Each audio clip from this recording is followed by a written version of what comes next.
On va donc maintenant méditer la parole de Dieu ensemble et on va aller faire une lecture dans l'évangile de Matthieu au chapitre 19.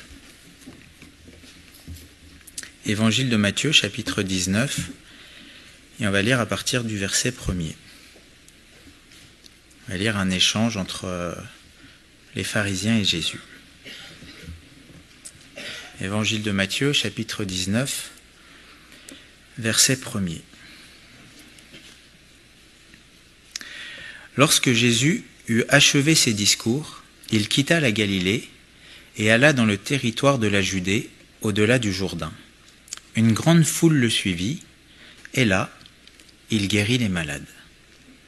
Les pharisiens l'abordèrent et dirent pour l'éprouver : est-il permis à un homme de répudier sa femme pour un motif quelconque ? Il répondit : n'avez-vous pas lu que le Créateur au commencement fit l'homme et la femme, et qu'il dit : c'est pourquoi l'homme quittera son père et sa mère et s'attachera à sa femme, et les deux deviendront une seule chair. Ainsi, ils ne sont plus deux, mais ils sont une seule chair. Que l'homme donc ne sépare pas ce que Dieu a joint. Pourquoi donc, lui dirent-ils, Moïse a-t-il prescrit de donner à la femme une lettre de divorce et de la répudier ? Il leur répondit : c'est à cause de la dureté de votre cœur que Moïse vous a permis de répudier vos femmes. Au commencement, il n'en était pas ainsi. Mais je vous dis que celui qui répudie sa femme, sauf pour infidélité, et qui en épouse une autre, commet un adultère. Ses disciples lui dirent : si telle est la condition de l'homme à l'égard de la femme, il n'est pas avantageux de se marier. Il leur répondit : tous ne comprennent pas cette parole, mais seulement ceux à qui cela est donné. Car il y a des eunuques qui le sont dès le ventre de leur mère, il y en a qui le sont devenus par les hommes, et il y en a qui se sont rendus tels eux-mêmes à cause du royaume des cieux, que celui qui peut comprendre, comprenne.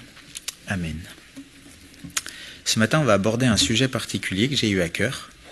On va parler du mariage, de l'adultère et du divorce.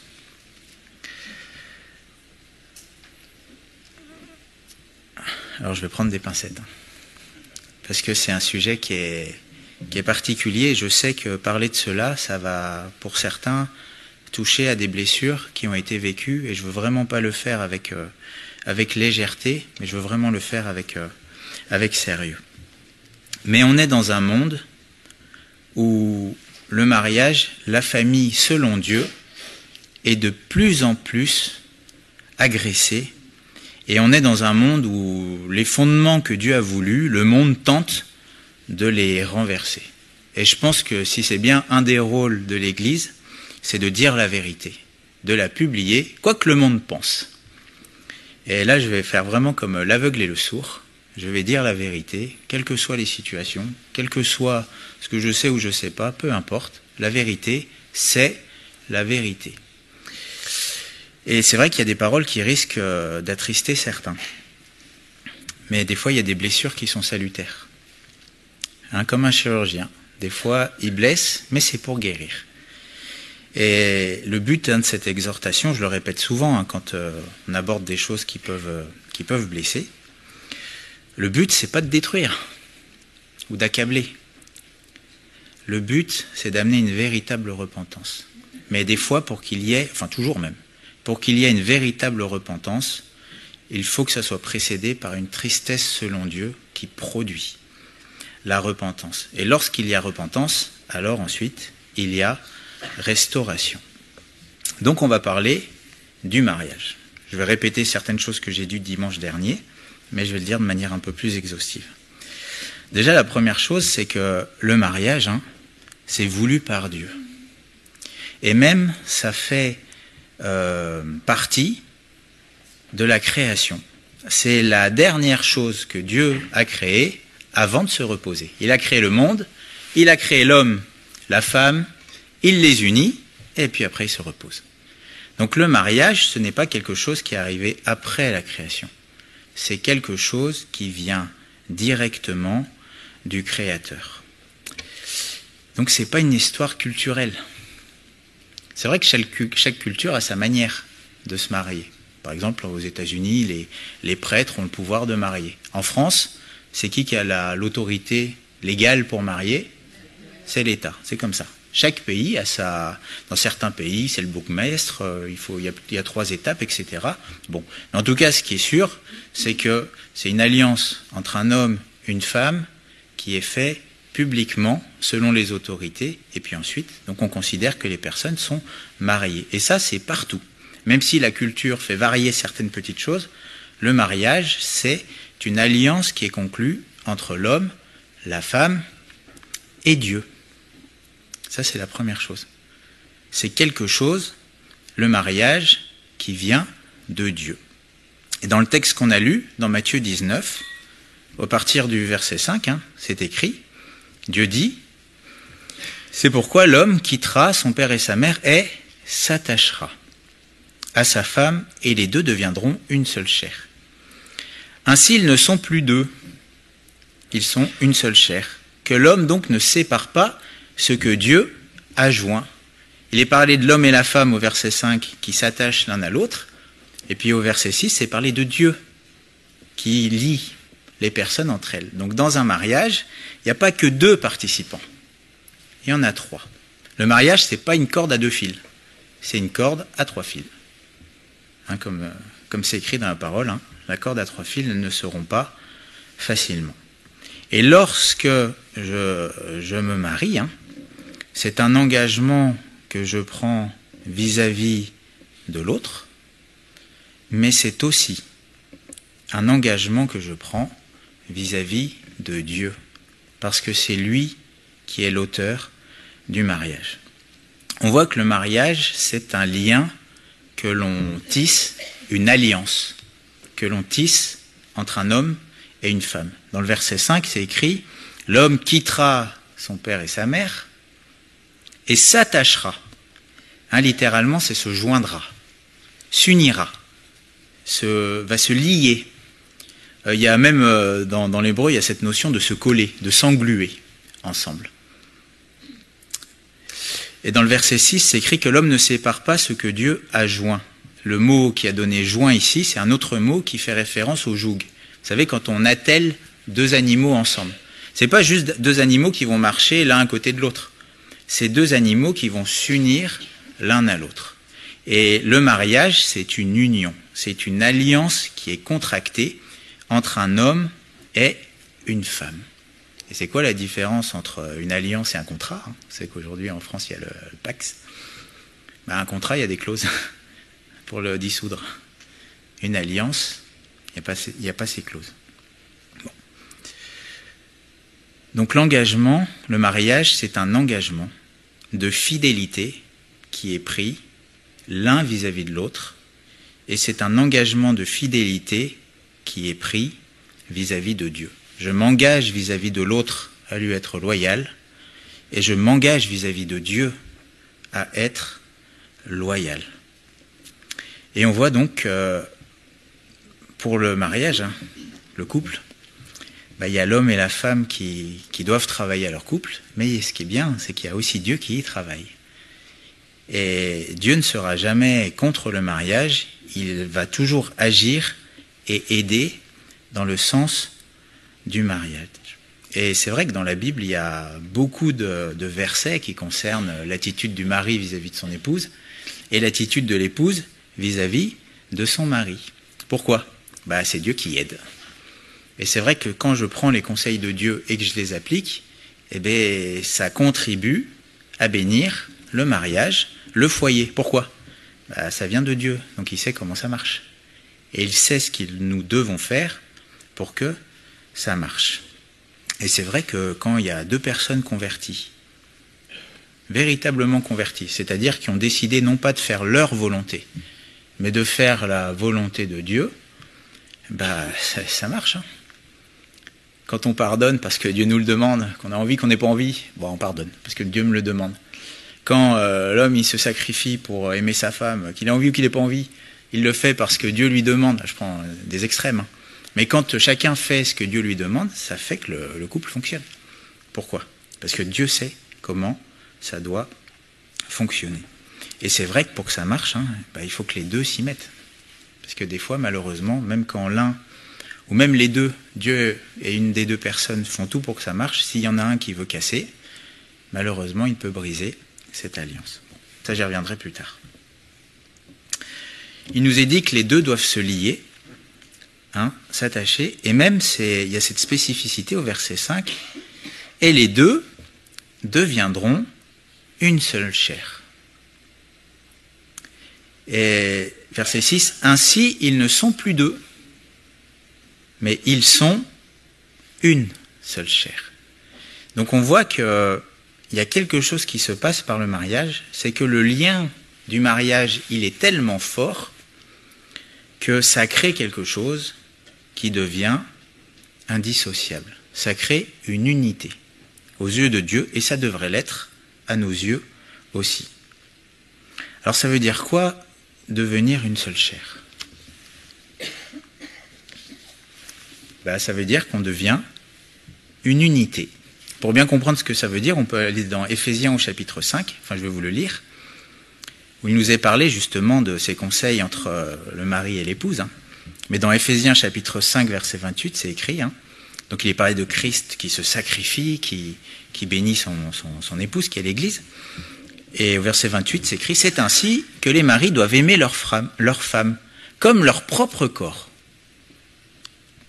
Celui qui aime sa femme s'aime lui-même. Ce matin, en me brossant les dents, je disais à mon épouse, je t'aime. Donc je m'aime. Et oui. Bon.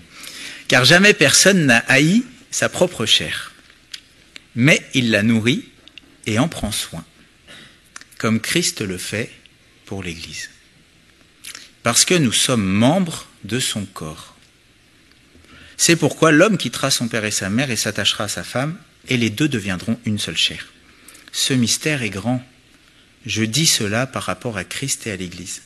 Du reste, que chacun de vous aime sa femme comme lui-même, et que la femme respecte son mari. On voit qu'en fait le mariage, c'est le lien le plus fort qui existe ici-bas. On ne forme plus qu'un seul corps. Je suis membre de mon épouse et mon épouse est membre de moi. On forme un corps. Une unité. On forme une seule chair.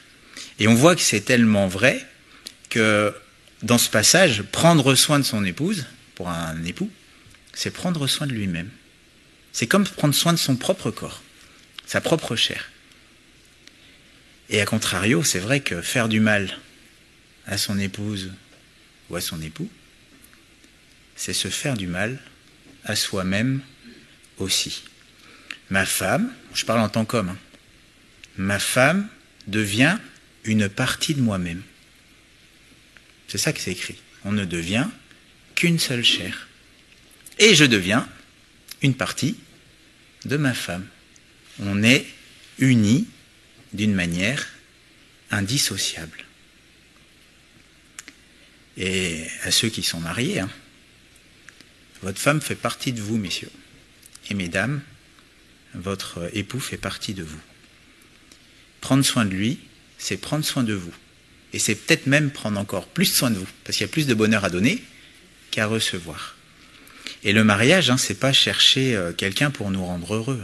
Je vais ouvrir plein de parenthèses. C'est chercher quelqu'un à rendre heureux. C'est pas la même chose. C'est chercher à rendre heureux quelqu'un. Et c'est vrai qu'il est dit que le but du mariage, en fait, c'est de prendre soin de l'autre comme on prend soin de soi-même et vice-versa.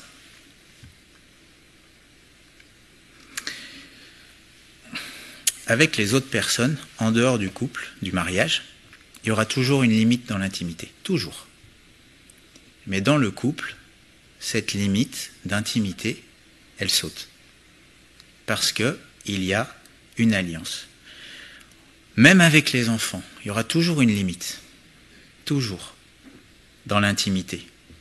Mais avec son époux ou son épouse, il y a une intimité totale et complète qui est permise et qui est voulue par Dieu. Et cette alliance fait qu'on devient indissociable l'un de l'autre. Indissociable. J'ai pris cette image, c'est comme deux couleurs qu'on mélange. Il y avait du bleu, il y avait du jaune, maintenant il y a du vert. Vous voyez ? Mais c'est ça.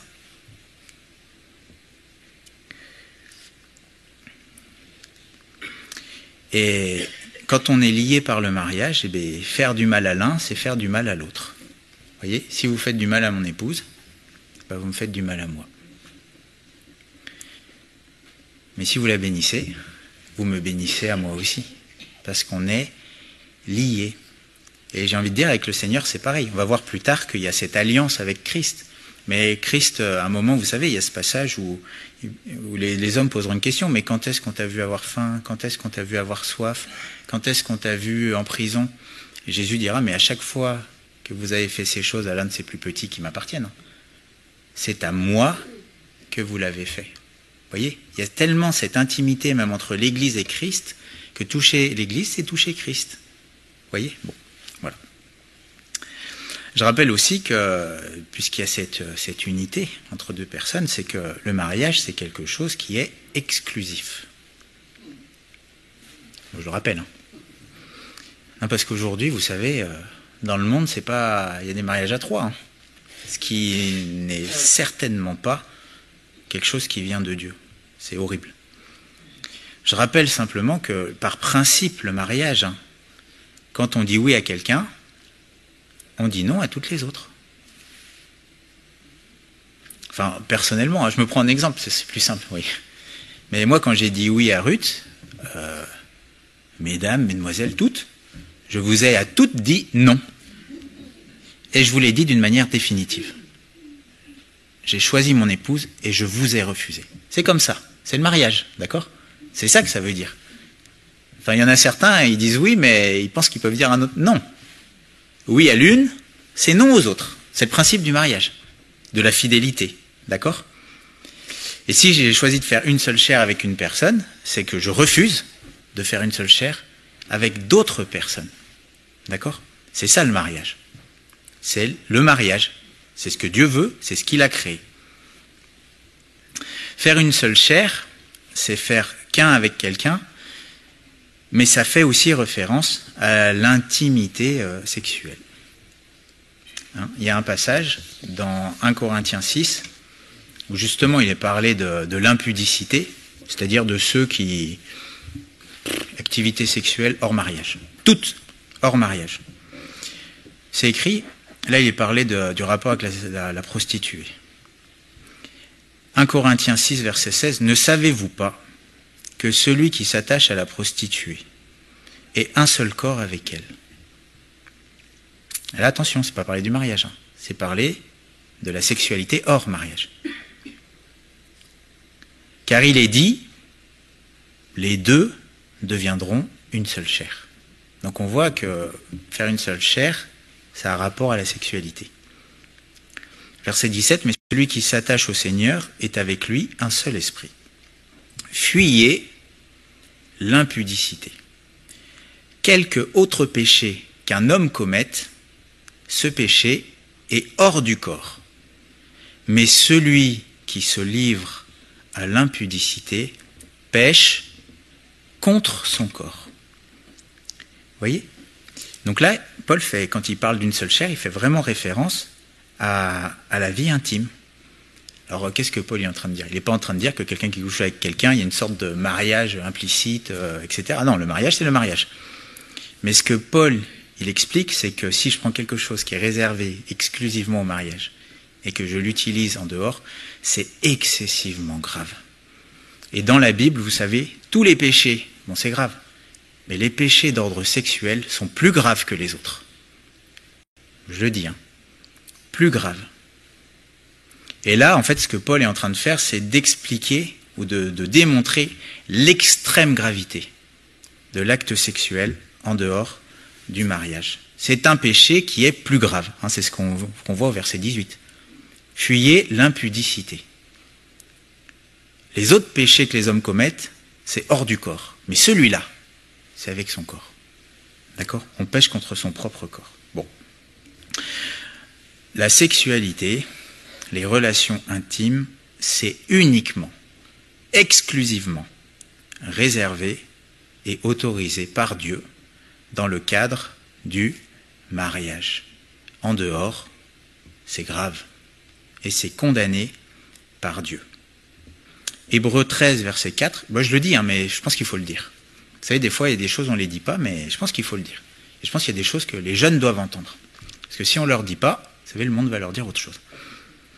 Hébreux 13, verset 4, que le mariage soit honoré de tous. De tous. Et le lit conjugal exempt de souillir. Car Dieu jugera les impudiques. Les impudiques, c'est ceux qui couchent en dehors du cadre du mariage. Et les adultères. Les adultères, c'est ceux qui sont mariés et qui couchent avec quelqu'un d'autre que leur épouse, qui trompent leur épouse. Bon. Le seul cadre où le mariage est autorisé, c'est le couple. Non, le seul cadre où la sexualité est autorisée, c'est le couple. Je me suis réécouté moi-même. Et j'ouvre une parenthèse, c'est même autorisé, mais c'est aussi encouragé par Dieu. Ça, je le dis quand même. 1 Corinthiens 7, verset 5, ne vous privez point de l'autre, l'un de l'autre, si ce n'est d'un commun accord, pour un temps, afin de vaquer à la prière. Ah, ça, c'est un conseil de Dieu. Puis retournez ensemble, de peur que Satan ne vous tente par votre incontinence. Alors ce texte, il veut dire ce que ça veut dire, d'accord? Ça veut dire de ne pas priver l'autre. Le mariage, ça inclut le fait qu'on se donne à l'autre. Ça fait partie de l'alliance. Alors attention, j'ouvre une autre parenthèse dans la parenthèse. Il ne faut pas utiliser ce texte pour forcer l'autre. Ce texte, il dit de se donner à l'autre. Il ne dit pas de prendre de l'autre. Et s'il y a bien un domaine où la violence, la force, doit être exclue, c'est dans l'intimité. Non mais je le dis parce qu'il faut le dire. Et s'il y a bien un domaine où le respect doit être à son comble, c'est dans l'intimité. Et ça, c'est pas un verset qui est donné pour obtenir de l'autre ce que je veux ou lui mettre la pression, en lui disant, tu sais, si tu fais pas, c'est pas bien devant Dieu, donc donne-moi ce que j'ai besoin. Et j'espère que personne n'oserait utiliser un verset des Saintes Écritures pour justifier son manque de maîtrise et son incontinence vis-à-vis de son conjoint ou de sa conjointe. Je ne sais pas si vous réalisez à quel point ce serait grave de faire ça. D'un côté, la violence, la force, la pression dans ce domaine-là doit être exclue. Mais d'un autre côté, il ne faut pas priver l'autre. Il y a un équilibre à avoir. Il y a une différence entre pas pouvoir donner quelque chose, puis si l'autre ne peut pas donner, tant pis. Mais c'en est une autre que de priver l'autre. Ne vous privez pas. La privation, c'est autre chose que de ne pas pouvoir. Est-ce que vous comprenez ce que je veux dire? J'essaye de... Là, je marche sur des œufs. Et j'ouvre une parenthèse dans la parenthèse de la parenthèse. Parce qu'il y a tellement de nuances. Mais peut-être, là je suis sérieux, peut-être qu'il y a quelqu'un qui a été violenté dans ce domaine-là. Que Dieu puisse vous consoler, vraiment. C'est pas normal et Dieu n'a pas voulu le couple pour ça. Vraiment que Dieu puisse vous consoler. Il n'y a rien de plus destructeur que ça. Mais on a un Dieu qui est venu pour guérir les cœurs brisés. Et il est capable vraiment de vous consoler et de vous guérir de peut-être ce que vous avez vécu. Et j'ai eu à cœur de dire ceci, vraiment, c'est que lui, Jésus, vous savez, il a vécu la barbarie des hommes, la violence. Vous savez que Jésus s'est pris des coups de poing. On lui a arraché la barbe, on lui a craché dessus, on lui a déchiqueté le dos, on l'a blessé. Donc il sait ce que c'est que d'être violenté. Il a été humilié publiquement par les paroles, par le manque de confiance. Il sait ce que c'est. Et peut-être que même si un pasteur ou quelqu'un d'autre ne vous comprend pas, lui, il vous comprend. Et il a vaincu. Et il peut vous rendre vainqueur. Et il peut même vous donner la force de pardonner comme lui, il a pardonné à ses bourreaux. Ici, il y a quelqu'un qui entendra ce message qui fait partie de ces violents. Eh bien, repentez-vous. Parce que Dieu pardonne, comme il a pardonné sur la croix à ses bourreaux. Mais si vous ne vous repentez pas, vous n'échapperez pas au jugement. Vous n'y échapperez pas. Je ferme la parenthèse de la parenthèse de la parenthèse. Autre parenthèse. On parlera plus tard du divorce, mais s'il y a violence, est-ce qu'une femme ou un homme doit absolument rester ? Parce que si on en écoute certains, on penserait que oui. Non, dans 1 Corinthiens 7,15, alors bien sûr, ce n'est pas exactement cette situation-là, mais c'est écrit, si le non-croyant se sépare, qu'il se sépare, le frère ou la sœur ne sont pas liés dans ces cas-là. Dieu nous a appelés à vivre en paix. Et littéralement, le mot lié ici, c'est pas vraiment le mot qui veut dire mariage, c'est le mot qui fait référence à l'esclave. Il y a des versions qui disent que le frère ou la sœur ne sont pas asservis. Il y a une notion de violence. Dans ce cas-là, et c'est écrit, Dieu nous a appelés à vivre en paix. On n'est pas appelé à vivre la violence. Le mariage, le but de Dieu, alors je vais peut-être dire quelque chose, ça peut peut-être un peu choquer, mais le mariage, ça n'a pas été créé pour enchaîner la victime à son bourreau. Le mariage a été créé pour nous donner du repos avec quelqu'un. 1 Ruth, chapitre 1er, verset 9, que l'Éternel vous fasse trouver à chacune, c'est Naomi qui parle à ses belles-filles, du repos dans la maison d'un mari.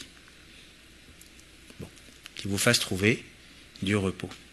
Parce qu'il ne faudrait pas utiliser quelque chose que Dieu a créé pour bénir, pour enfermer les sœurs ou les hommes, pour asservir les personnes ou les hommes dans des choses qui ne sont pas normales et que Dieu ne veut pas. Et là, on verra plus tard, se séparer, ça ne veut pas forcément dire aller avec quelqu'un d'autre. Ça veut juste dire échapper à la violence. Bon. Je ferme la parenthèse. Donc si je reviens tout en haut, je disais que le mariage, c'est ce qui fait de nous une seule chair, un seul corps, avec notre conjoint. C'est une intimité qui est la plus forte qu'il puisse y avoir ici-bas entre deux personnes. On fait une seule chair. Mais par contre, il y a quand même une limite. Il ne faut pas être plus royaliste que le roi. On fait une seule chair, mais on ne fait pas un seul esprit avec son épouse ou son époux. Et ça, c'est important de le dire aussi. Sinon, il y aurait un petit souci avec ceux qui ont un conjoint converti, puisque la lumière ne peut pas s'associer avec les ténèbres. Et c'est vrai que dans le mariage, il y a une intimité physique que Dieu demande de ne pas briser, même quand on a un conjoint qui est inconverti, quand on s'est converti en cours de route. Et même Dieu dit que celui qui a un conjoint converti qui veut demeurer avec, il ne faut pas se séparer. C'est-à-dire qu'il ne faut pas casser le lien. Dieu n'est pas pour que le lien soit cassé. Et même il va dire qu'il n'y a pas de problème de péché dans ce cas-là. Donc on voit bien que ce n'est pas une communion d'esprit. C'est-à-dire qu'on peut avoir une relation intime avec quelqu'un qui n'est pas converti parce qu'on s'est marié avec, sans pour autant être en communion avec les ténèbres. Vous voyez, donc on voit bien que le mariage, ce n'est pas une alliance, un lien d'esprit à esprit, ou d'une manière totalement illimitée ou absolue. Il y en a qui pensent un peu comme les Mormons. Vous savez, les Mormons, ils pensent qu'on se marie en bas et qu'on reste marié en haut. Ah ouais, bon. Le mariage, c'est pas une alliance qui va durer pour l'éternité. Si je suis marié en bas, je ne le suis pas à jamais, même après la mort. Je tiens à le dire. C'est une alliance qui est sacrée, qui est faite devant Dieu, où Dieu intervient, mais c'est temporaire. Ça s'arrête à la mort d'un des deux. 1 Corinthiens 7, verset 39. Une femme est liée aussi longtemps que son mari est vivant. Mais si le mari meurt, elle est libre. Elle est libre de se marier avec qui elle veut, seulement que ce soit dans le Seigneur. Dans le Seigneur. Donc on voit que le mariage, c'est une alliance que Dieu a prévue pour qu'elle dure jusqu'à la mort. Des fois, il y en a qui disent devant les mariages, jusqu'à ce que la mort vous sépare. Oui, ça c'est biblique. Jusqu'à ce que la mort sépare. Bon.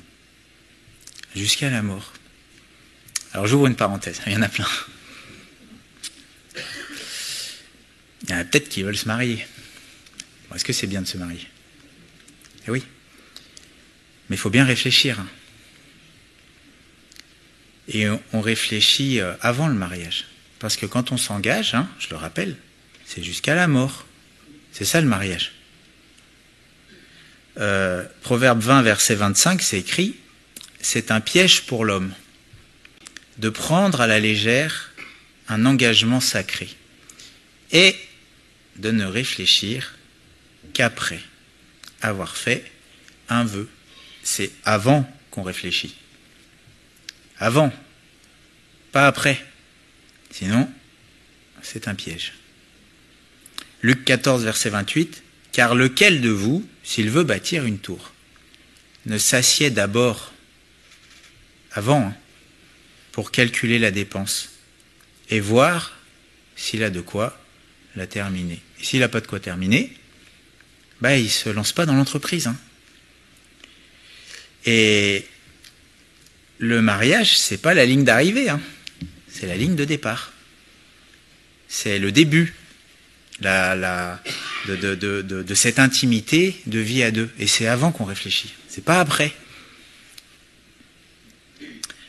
Et c'est pour ça que y a des fréquentations, des fiançailles. Si je reprends l'image de mes deux couleurs, c'est quoi? On prend un tout petit peu de bleu, un tout petit peu de jaune, on mélange pour voir ce que ça donne. Bon, si c'est bon, on peut tout mélanger. Si c'est pas bon, si ça marche pas, si on voit que ça marchera pas et que ça va rien donner de bon, on n'y va pas.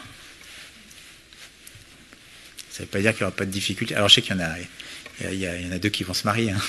Que Dieu vous bénisse. C'est pas que je mets la pression, c'est que je responsabilise. Mais c'est important de le faire. C'est vraiment important. Je sais de quoi je parle.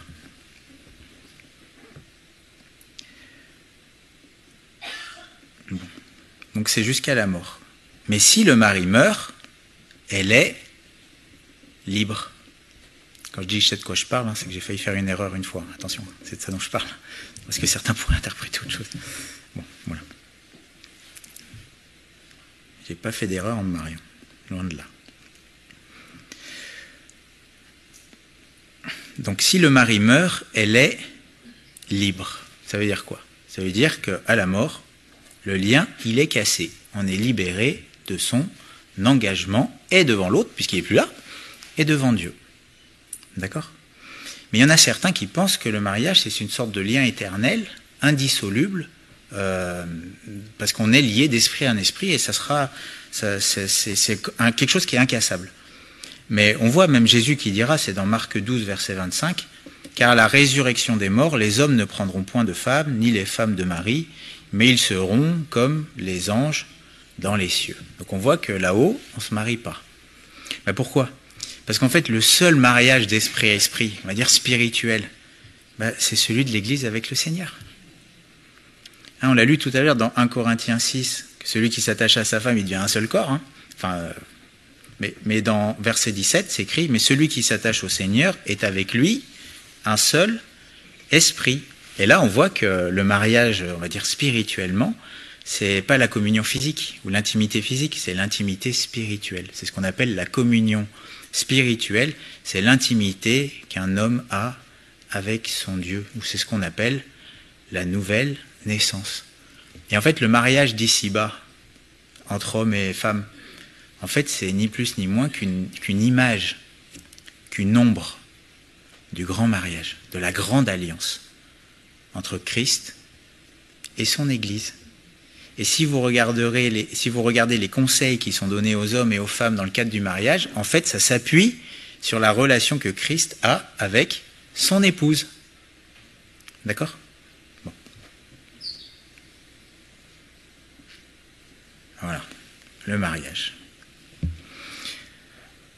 Donc, pour résumer cette première partie, on voit que le mariage, c'est voulu de Dieu, instauré par Dieu, que ça doit être honoré par les hommes et que c'est jusqu'à la mort. Bon. Alors, pourquoi le divorce ? D'ailleurs, c'est la question des pharisiens. Matthieu 19, verset 7. En réponse à la réponse de Jésus, ils lui disent « Mais pourquoi donc ?» lui dirent-ils. « Moïse a-t-il prescrit de donner à la femme une lettre de divorce et de la répudier. Pourquoi ? » Donc les pharisiens font référence à un autre texte qu'on va aller lire, parce que c'est important d'avoir tous les passages dans leur ensemble. Dans Deutéronome 24, verset 1er, c'est écrit « Lorsqu'un homme aura pris et épousé une femme, qui viendrait à ne pas trouver grâce à ses yeux, parce qu'il a découvert en elle quelque chose de honteux, il écrira pour elle une lettre de divorce. Et, après la lui avoir remise en main, il la renverra de sa maison. Il la met dehors, par le divorce. Elle sortira de chez lui, s'en ira, et pourra devenir la femme d'un autre homme.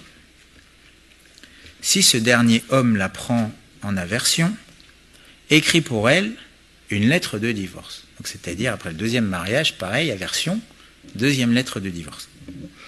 Et après la lui avoir remise en main, la renvoie de sa maison. Ou bien, si ce dernier homme qui l'a prise pour femme vient à mourir, alors le premier mari qui l'avait renvoyé, donc premier mariage, ne pourra pas la reprendre pour femme après qu'elle ait été souillée, car c'est une abomination devant l'Éternel. Et tu ne chargeras point de péché le pays que l'Éternel ton Dieu te donne pour héritage. On voit donc que dans la loi, ce qu'on vient de lire, il y avait une permission pour l'homme de répudier leur femme en leur donnant une lettre de divorce. Et on voit que par le divorce, le lien du mariage, il était bel et bien cassé. Ça, c'est quelque chose qu'il faut quand même dire. La femme pouvait alors se remarier avec un autre mari. Donc, c'est qu'elle était libérée. Donc, c'est que le lien pouvait véritablement être brisé. Et en plus, on voit que, en cas de remariage, il y avait une interdiction formelle. La femme ne pouvait plus, si elle s'était remariée avec quelqu'un d'autre, revenir avec son ancien mari. Si elle s'était remariée. Donc sous-entendu, si elle ne s'est pas remariée, elle peut. Et même, c'est considéré comme une abomination, au même titre que l'homosexualité, la bestialité et toutes ces choses-là. Je le dis, parce qu'il faut le dire. C'était quelque chose d'abominable. Donc on voit que le lien peut être cassé par le divorce, qu'il peut être restauré par un remariage, mais par contre, qu'il peut être brisé irrémédiablement, sans retour possible, s'il y a eu un remariage avec quelqu'un d'autre. D'accord ? Bon. Donc on voit que le mariage, Dieu ne veut pas que ce soit brisé, mais on peut le briser. Et on peut même le briser d'une manière irréversible par un remariage. Et j'ouvre une parenthèse, mais en fait toute la question du remariage se trouve ici. C'est que si je me remarie avec quelqu'un, même si j'ai divorcé, je ferme définitivement la porte au premier, même s'il se repent. Je ferme la parenthèse. C'est pour ça que dans 1 Corinthiens 7, c'est écrit qu'on peut se séparer, mais que la femme demeure seule, ou qu'elle se réconcilie. Parce que le but, c'est la réconciliation. Bon, on en parlera un peu après. Donc quand Jésus dit que l'homme ne sépare pas ce que Dieu a joint, ça ne veut pas dire que l'homme n'a pas le pouvoir de séparer. Ça veut dire que l'homme ne doit pas séparer le lien sacré que Dieu a créé. Mais on peut casser le lien, malheureusement. On peut briser l'engagement sacré qui a été pris devant les hommes et devant Dieu. Alors si on revient à la question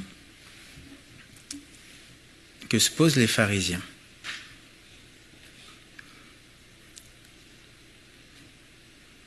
pourquoi donc il y a le divorce, puisque Dieu ne veut pas que ça casse? Pourquoi donc Dieu permet aux hommes de casser ce qu'il ne doit pas et ce qu'il ne veut pas qu'il soit cassé? Jésus va donner la réponse.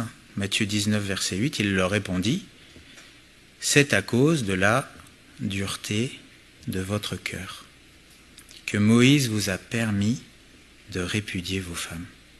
Au commencement, il n'en était pas ainsi. » Et là, on voit l'ennemi numéro 1 du mariage. C'est la dureté du cœur. Et dans le mot dureté, il y a cette notion de raideur, de violence. La dureté, c'est le contraire de la douceur. C'est le contraire de la malléabilité. C'est le contraire de la docilité. Et s'il y a bien quelque chose en fait qui détruit les couples et qui détruit ce que Dieu veut faire, c'est le péché. C'est le péché. Ce qui fait qu'un couple fonctionne, c'est la grâce, c'est le pardon. C'est cette conversion, cette malléabilité entre les mains de Dieu pour qu'il fasse que ça marche. Qu'est-ce qui fait que ça ne marche pas et que ça peut ne pas marcher même jusqu'au point que ça casse? C'est la dureté du cœur. Ou c'est les cœurs qui sont impénitents. Dans Romains 2, verset 5, c'est écrit « Mais par ton endurcissement et par ton cœur impénitent, tu t'amasses un trésor de colère. » Vous voyez, la dureté ou l'endurcissement est lié au cœur impénitent. Le cœur impénitent. Vous savez, des gens qui ne veulent pas pardonner, qui ne veulent pas faire grâce, qui sont tout le temps sur les fautes, ces choses-là, c'est sûr que ça contribue pas à construire. Il y a un homme qui est donné en exemple, l'exemple de Nabal. C'est dans 1 Samuel 25, verset 3. Il parlait d'un homme, c'est écrit, « Le nom de cet homme était Nabal, et sa femme s'appelait Abigail. C'était une femme de bon sens et belle de figure. Mais l'homme était dur et méchant. » On voit que la dureté est associée à la méchanceté. Méchant dans ses actions. Eh bien oui. Moi qui suis marié, est-ce que je suis doux avec mon conjoint ou est-ce que je suis dur? Est-ce que je suis bon ou est-ce que je suis méchant? Est-ce que je construis ou est-ce que je détruis? Bon. Mais on voit que le problème, en fait, pourquoi est-ce que Dieu a dû autoriser le divorce? C'est parce qu'ils étaient méchants, mauvais. Ils étaient durs. Bon. C'est la réponse de Jésus. Les pharisiens, donc, ils font référence au Deutéronome 24, ce qu'on a lu. Mais si on reprend Deutéronome 24, verset 1er, c'est écrit « Lorsqu'un homme aura pris et épousé une femme qui ne viendrait pas à trouver grâce à ses yeux, parce qu'il a découvert quelque chose de honteux. » Donc il y a quand même une condition, d'accord? C'est que la femme trouve plus grâce à ses yeux parce qu'il a découvert en elle quelque chose de honteux. Il y a d'autres versions qui disent d'inconvenant. Il écrira pour elle une lettre de divorce. Donc on voit que c'était autorisé s'il y avait quelque chose d'inconvenant qui était découvert. D'accord? C'était pas autorisé comme ça au bon plaisir. Alors pourquoi les pharisiens, dans Matthieu 19, verset 3, ils posent la question de savoir s'il est possible de répudier leur femme pour un motif quelconque? Alors vous allez me dire, c'est pas possible. Soit ils ont mal compris la loi, ce qui est le cas, mais pourquoi est-ce qu'ils demandent si c'est possible de répudier la femme pour n'importe quelle raison? Puisque c'est écrit qu'avant, il faut qu'il y ait quelque chose d'inconvenant. Bon. Alors en fait, là, il faut comprendre un peu de contexte. du temps de Jésus, vous savez, il y avait, même avant que Jésus soit là, il y avait des rabbins qui donnaient leur interprétation de la loi, de la Torah. Et du temps de Jésus, il y avait deux écoles rabbiniques qui s'opposaient. Il y avait deux rabbins. Il y en avait un qui s'appelait Hillel, qui avait fondé son école. Et puis il y en a un autre qui s'appelait Shammai, qui avait aussi fondé son école. Et ces deux rabbins, ils n'étaient jamais d'accord. D'ailleurs, le mot chamailler, ça vient de là. C'était Shammai. Bon.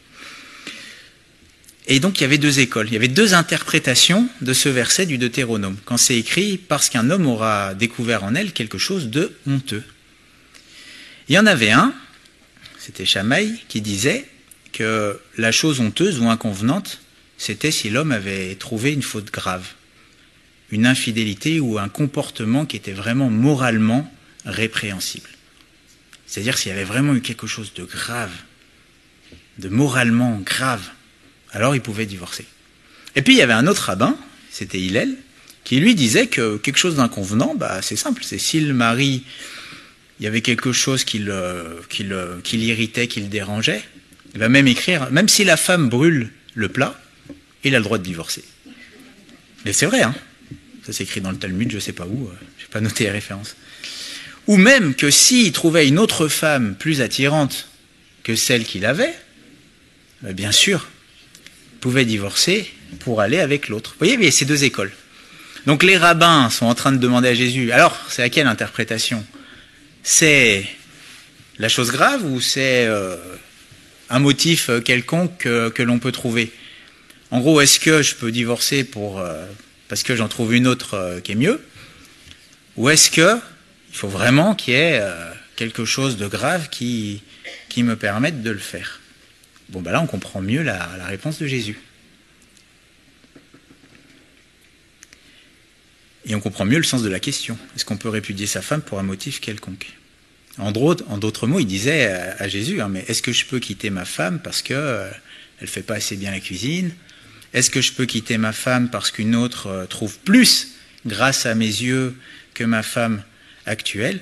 Et là, Jésus, il ne va pas faire référence à Hillel ou à Shammai, il va faire référence à l'intention du Créateur qui ne veut pas que le lien soit brisé. Et c'est là où il conclut que l'homme ne sépare pas ce que Dieu a joint. Et c'est là où Jésus va dire, dans Matthieu 19, on peut prendre à partir du verset 8, il leur répondit, c'est à cause de la dureté de votre cœur que Moïse vous a permis de répudier vos femmes. Mais au commencement, il n'en était pas ainsi. Et là, il dit, mais je vous dis que celui qui répudie sa femme, sauf pour infidélité, et qui en épouse une autre, commet un adultère. En fait, qu'est-ce que Jésus est en train de leur dire ? Il est en train de leur dire que même si Moïse, à cause de la dureté du cœur, a autorisé le divorce, ou en d'autres mots, même s'il y a une voie légale pour que vous échappiez à votre mariage et que vous vous mariez avec quelqu'un d'autre, même s'il y a une voie légale pour que vous abandonniez votre femme et que vous alliez vers une autre, même si vous le faites légalement, vous êtes quand même des adultères, parce que vous abandonnez votre femme pour aller avec une autre. En d'autres mots, ce que Jésus est en train de dire, c'est que même si la loi le permet, déjà elle n'était pas donnée pour ça, on va le voir un peu plus loin, même si la loi le permet, aller avec une autre femme, ou un autre homme, même en passant par la voie légale, c'est une infidélité, c'est un adultère. C'est ça que Jésus enseigne. Et il le fait comme à chaque fois quand il parle de la loi, il rehausse le niveau. Et il définit l'adultère non pas comme un acte légal, ou pas, il définit l'adultère comme un état de cœur qui n'est pas fidèle à l'engagement qui a été pris. Jésus il est en train de dire à ces hommes qui divorcent et se remarient comme ils veulent, pour avoir la femme qu'ils veulent ou celle qui est plus que celle qu'ils ont actuellement, il est en train de leur dire que même s'ils sont dans les clous par rapport à la loi mosaïque, devant Dieu, ils sont coupables. En fait, ils ne sont pas du tout dans les clous. Ils tordent le sens. Parce que le but, c'était surtout de protéger la femme par une lettre, pour qu'elle puisse continuer à vivre convenablement. L'adultère, c'est plus qu'une affaire de sexualité hors mariage. L'adultère, c'est se détourner de sa femme ou de son époux pour aller avec un ou une autre, même par la voie légale. Ça, Dieu ne l'aime pas et ne le veut pas. Et on comprend de suite que, vous savez, c'est une chose que de se séparer pour se protéger. C'est une chose que de subir le divorce par la force des choses. Même si on a tout fait pour que ça marche, et malheureusement, il y a un des deux qui veut tout casser. C'est une chose que d'avoir tout fait pour sauver son mariage, en pardonnant, en patientant, en espérant, et de se retrouver seul alors qu'on a tout fait pour sauver son mariage. C'est une chose que de devoir partir ou même divorcer pour protéger les enfants. Mais c'est autre chose que d'aller vers quelqu'un d'autre. C'est autre chose que d'utiliser le divorce pour en fait tromper son mari. Je ne sais pas si je suis clair. Ou pour persévérer dans une voie d'adultère. Et on voit que en fait l'adultère, c'est un cœur qui n'est pas fidèle. C'est ça être adultère. C'est plus que des actes. Je vais prendre un exemple. Alors, est-ce que David a commis un acte d'adultère avec Bathsheba? Ah bah oui. Bah oui, il a couché avec la femme d'un autre, en plus son ami. Bon, il a commis un adultère. Puis après, bon, il a fait en sorte que le mari soit tué. Bon, donc Bathsheba est devenue veuve, était libre. Puis finalement, il va épouser Bathsheba, il va la prendre pour femme. Donc techniquement, j'ai envie de dire, il épouse une veuve, d'accord? Bon, il s'est loupé, mais là, bon, légalement, ça passe maintenant. Bon. Alors, est-ce qu'il était toujours adultère quand il était avec Bathsheba, avec qui il s'est marié? Je pose la question. Bah oui, sinon il n'aurait pas eu à se repentir. C'est des mois après qu'il s'est repenti, et même après son mariage avec Bathsheba. Parce que l'adultère, c'est plus qu'un acte, c'est un état de cœur. Et que même s'il s'était marié, il n'était pas purifié de son infidélité. Et de la même manière, il y a des hommes et il y a des femmes qui ont tout fait, j'ai envie de dire, légalement, mais qui ne se sont pas véritablement repentis d'une infidélité qui a été faite à l'engagement qui était pris. Il y a des gens, ils peuvent se remarier 20 fois, mais ils ne se sont jamais repentis de la dureté du cœur. Et malgré le fait qu'il y ait eu plusieurs mariages, il y a toujours un poids qui demeure sur le cœur parce qu'il y a eu adultère. Même si la loi dit que non, devant Dieu, c'est quand même là. Alors pourquoi je dis ça? Vous allez me dire, ah mais là tu mets un poids sur les épaules de certains. Ah non, le poids il y est déjà. Je nomme les choses. Mais pourquoi? Pour qu'il y ait repentance. Parce que s'il n'y a pas eu repentance, ça va bousiller le mariage actuel ou le mariage futur.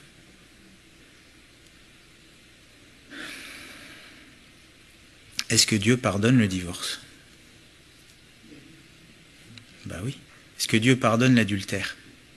Oui, quand on se repent. Quand on se repent.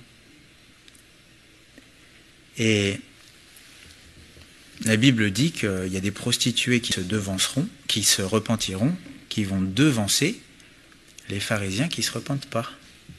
Ça veut dire quoi? Ça veut dire que la repentance véritable, quoi que l'on ait fait, nous rétablit devant Dieu. Mais il faut qu'il y ait repentance. Et il y a des gens, ils divorcent, ils se remarient, ils divorcent, ils se remarient. Ils n'ont jamais réglé le problème de la fidélité. Ce sont des infidèles. Même s'ils passent par le mariage. Hein. Même s'ils n'ont pas trompé en dehors du mariage. Ils changent de partenaire en utilisant le divorce et le mariage. Ils n'ont jamais réglé le problème de l'adultère. Je ne sais pas si je suis clair. Il faut se repentir. Est-ce que David s'est repenti? Ah oui. Et quelle repentance! Et est-ce que Dieu va le restaurer? Ah oui. Et est-ce que Dieu va même, après utiliser ce mariage avec Bathsheba qui n'était pas dans son plan à l'origine, mais parce qu'il s'est repenti, est-ce que de ce mariage, il va sortir quelque chose de bon? Bah oui, Salomon et Nathan. Parce que quand Dieu fait grâce, il fait grâce. Vous voyez, quand il y a une véritable repentance. Quand il y a repentance, Dieu pardonne. Et là, la repentance, ce serait tout un sujet. Et en discutant de cela avec Monsieur Go, vraiment, on a eu à cœur de vous encourager à écouter. J'avais fait une prédication sur la repentance. Vraiment, j'en parle en détail. Ça s'appelle, on peut la trouver sur YouTube, c'est la repentance véritable. Je l'avais fait au Genêt d'Or. Et vraiment, je parle de ce qu'est véritablement la repentance. La repentance, c'est plus qu'un simple regret. Parce que quand on se repent, on a à cœur de réparer. Quand on se repent véritablement. Et que même s'il y a certaines choses que j'ai cassées irrémédiablement et que ma repentance ne pourra pas restaurer, et David, il a eu des conséquences à son péché, j'ai quand même à cœur de dédommager, ou de demander pardon, ou de m'humilier, ou de faire des choses parce que je rejette cette infidélité que j'ai eue. Et à la femme adultère, vous savez, Jésus va dire ceci, hein, c'est dans Jean 8, verset 11, cette femme qui avait été prise en flagrant délit d'adultère, Jésus va dire, hein, je ne te condamne pas non plus, va et ne pêche plus. Et en fait, la grande question, souvent, c'est pas évident, hein, c'est comment est-ce qu'on ne pêche plus dans certaines situations.